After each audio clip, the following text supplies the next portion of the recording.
আসসালামু আলাইকুম।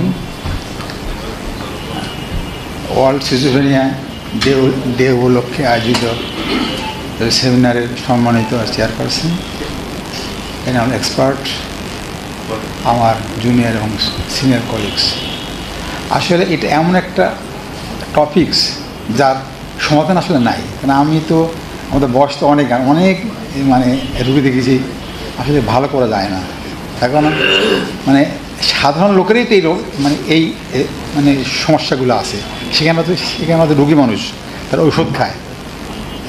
একমাত্র সাইকোথেরাপি ছাড়া, সাইকোলজিক্যাল ট্রিটমেন্ট ছাড়া খুব একটা কাজ করতে পারে। আর যদি কোনো ডেফিনিট কারণ পাওয়া যায়, যেমন যদি প্রোডাক্টিন লেভেল বেড়ে যায়, সেই সব দুই একটা কিছু ক্ষেত্রে আমরা ট্রিটমেন্ট করতে পারি।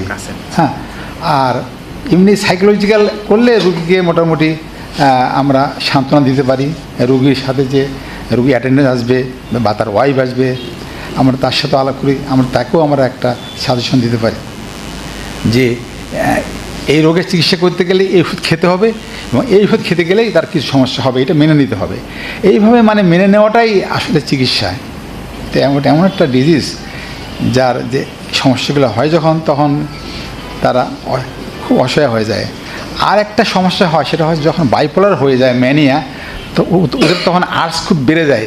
এইখানে কিন্তু আরও বেশি সমস্যা হয়ে যায়। কাজেই আমার মনে হয়, আর যদি মানে প্রথমের দিকে আমাদের কাছে আসে, তাহলে আমরা হয়তো এটা মোটামুটি একটা কাউন্সিলিং করে একটা সমাধান দিতে পারি।